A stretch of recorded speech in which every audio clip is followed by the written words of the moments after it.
वंदे बौद्धमयं नित्यं गुरुं शंकररूपिणं यमाश्रितो हि वक्रोऽपि चन्द्रः सर्वत्र वन्द्यते। भवानी शंकरौ वंदे श्रद्धा विश्वासरूपिणौ याभ्यां विना न पश्यन्ति सिद्धः स्वान्तः स्थलीश्वरम्। तुम त्रिभुवन गुरुवेद बखाना आन जीव पावर आजाना विश्वनाथ ममनाथ पुरारी त्रिभुवन महिमा विदित तुम्हारी विदित तुम्हारी।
तो आइए प्रवेश करते हैं एक और दर्शन। शाश्वत धर्म ने एक सूत्र दिया है, अति सर्वत्रवर्ती, अर्थात आवश्यकता से अधिक कोई भी वस्तु हानिकारक होती है। आयुर्वेद ने भी कहा है कि वात, पित्त और कफ का सम्यक होना स्वास्थ्य के लिए अति आवश्यक है। समाज में ब्रह्म को प्रचारित कर एवं सार्वभौम को संकुचित कर किसी भी असत्य को सत्य प्रमाणित करने के लिए किए गए प्रयास कालांतर में उसी तरह नष्ट हो जाते हैं जैसे शिव की सन्मुख जाकर कामदेव नष्ट हो गया। इस कथानक के माध्यम से अनुभव करते हैं एक और दर्शन का। पूर्व जन्म में जब पार्वती सती के रूप में थी, तब सती के पिता दक्ष ने शिव का अपमान करने एवं हठता पूर्वक स्वयं को स्थापित करने के लिए जगत में समाज को भ्रमित किया था। तब अपने पिता के इस कृत्य से सती क्रोधातुर हो गई और यज्ञशाला में गर्जना करके बोली, जिन लोगों ने यहाँ सनातन शिव नीलकंठ महादेव की निंदा की है या सुनी है, उन सबको शीघ्र ही इसका फल मिलेगा और मेरे पिता को भी इस दंभ का दंड मिलेगा। ऐसा कहकर पुनः शिव प्राप्ति की दृढ़ता को दृढ़ कर सती ने अपना शरीर त्याग दिया। सती के देह के त्याग के उपरांत शिव ने क्रोध में आकर अपने गण वीरभद्र को भेजा, जिसने यज्ञ का विध्वंस कर दिया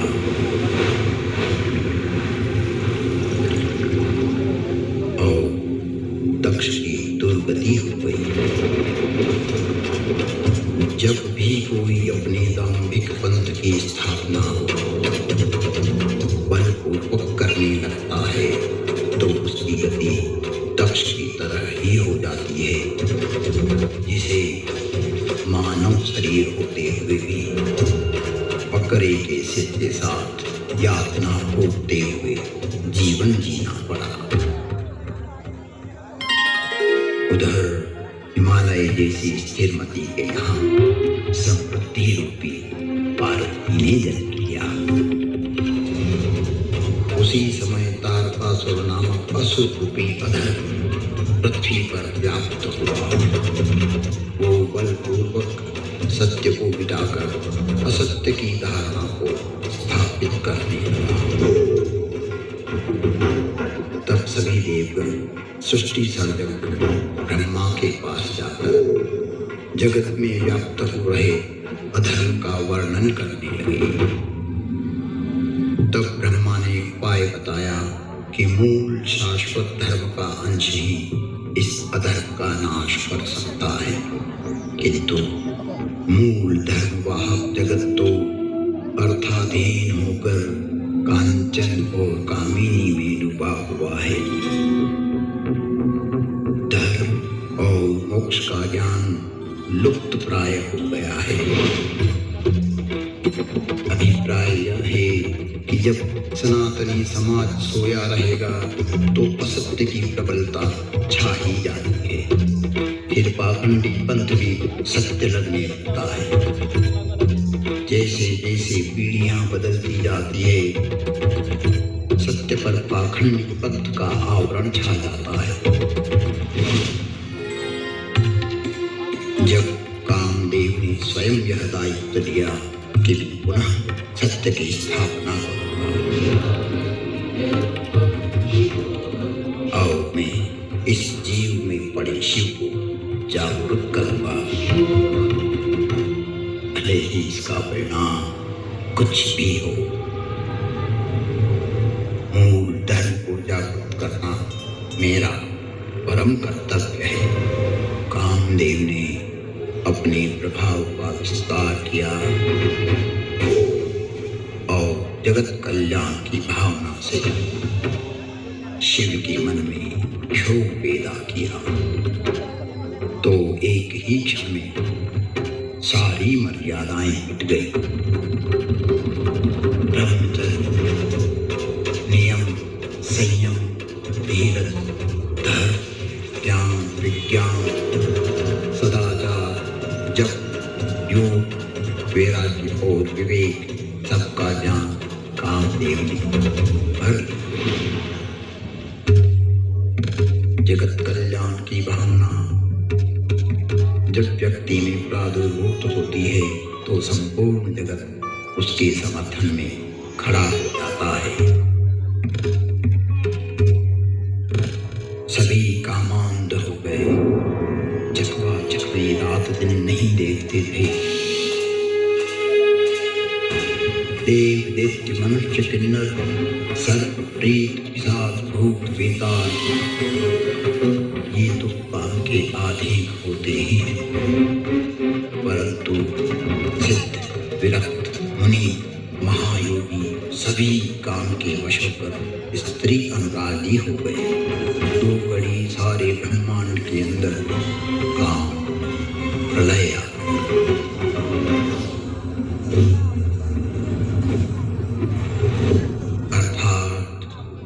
जब एक पुरुषार्थी ने धरती पर व्याप्त दाम्भिक वृत्तियों और झूठ को परास्त करने का संकल्प किया तो सारा जगत उसके सहयोग के लिए आतुर हो उठा तथा उसका अनुसरण करने लगा।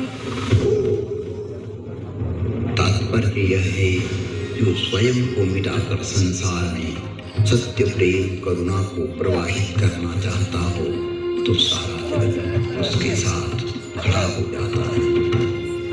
धर्म, अर्थ, काम, मोक्ष में से केवल काम की ही प्राबल्यता से शिव समाधि में विक्षेप करना, इसमें काम का ही अतिरेक था।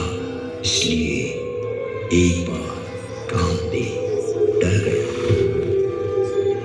किंतु संसार में जीव रूपी शिव जागेगा तो ही उसका अंश धर्म को संरक्षित कर पाएगा।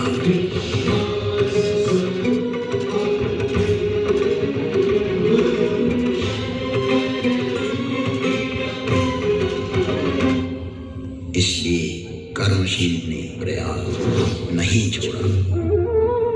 चर अचर जीव में कर्मठ पुरुषार्थ फिर से जागने लगा। जगत को आनंद अनुभव होने लगा।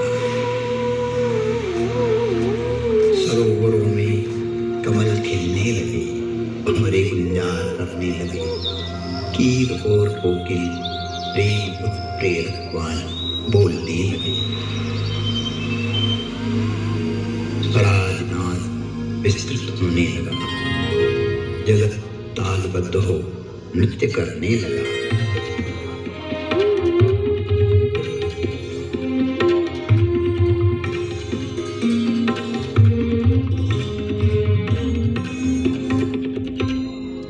लेकिन सनातन जगत नहीं जागा।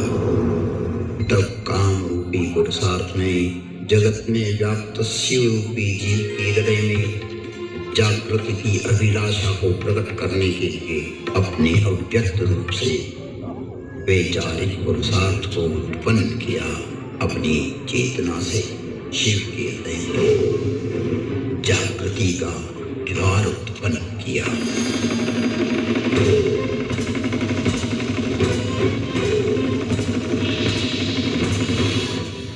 जगत की समाधि में विक्षेप हुआ, मन में क्षोभ हुआ। श्री हरि की प्रेरणा से शिव जागे और देखा कि यहाँ तो अपने स्वार्थवश हर क्षेत्र में व्यक्ति अपनी अपनी झूठी मान्यताओं को स्थापित कर रहा है एवं कई पंथ स्थापित हो चुके हैं। कई विचारधाराएं अपने आप को ब्रह्मलोक से निर्मित मान बैठी है। मानो उनका कभी क्षय नहीं होगा। सनातन को चलने के कई कुत्सित प्रयास चल रहे हैं। नाशवंत अपने आप को शाश्वत प्रमाणित कर रहा है। समानताएं समाप्त हो रही हैं। मैं ही सत्य हूँ उसको प्रमाणित करने की प्रतिस्पर्धाएं चल रही हैं। पृथ्वी पर पुनः साम्य सभ्यता को स्थापित करने के लिए साक्षात स्वयं श्री हरि नीलकंठ के रूप में क्रोधित हो उठे।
कांपने लगी।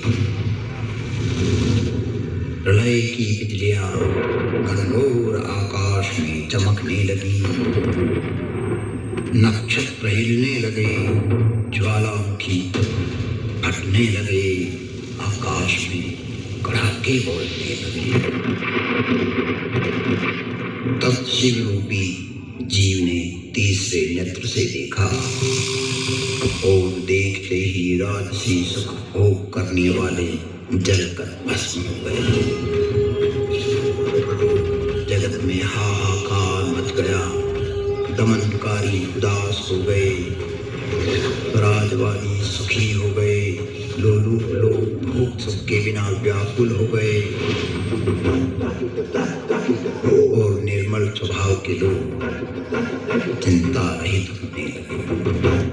जब कर्मवीर उसने जीव के अंदर सो रहे शिव के अंश को जागृत किया तो स्वार्थी लोग निराश हो गए।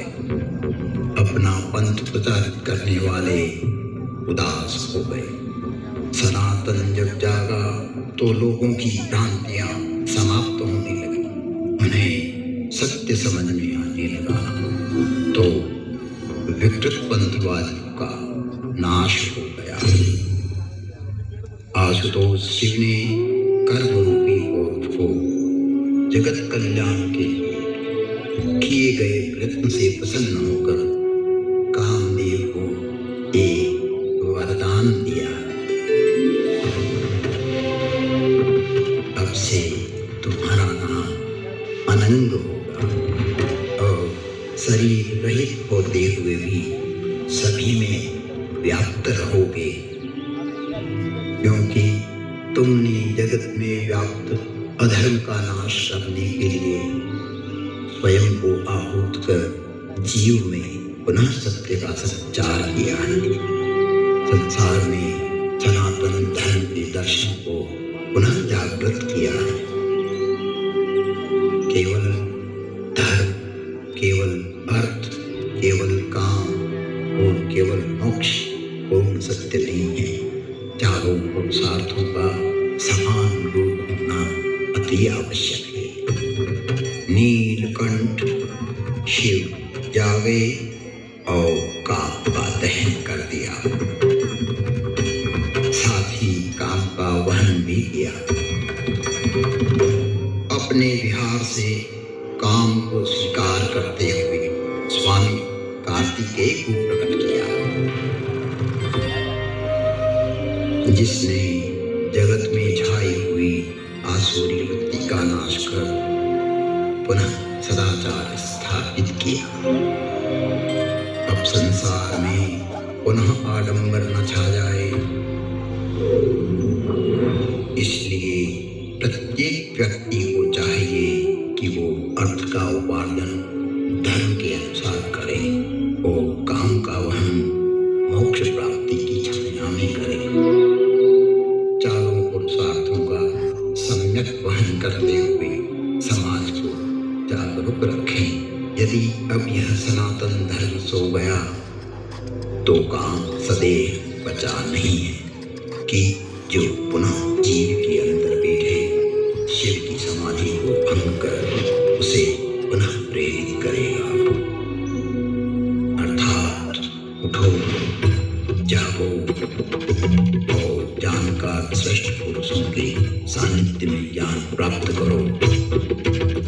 विद्वान मनीषी जनों का कहना है कि ज्ञान प्राप्ति का मार्ग उसी तरह दुर्गम है जैसे पेड़ के हुए छुरे की धार पर चलना। अब आप जाग ही गए हैं तो कभी निश्चिंत होकर मत सोना। जब तक सृष्टि है तब तक अपने सनातन को हस्तांतरित करते रहना। तुम त्रिभुवन गुरुवेद बखाना, आन जीव पावर का जाना। विश्वनाथ ममनाथ पुरारी त्रिभुवन महिमा विदित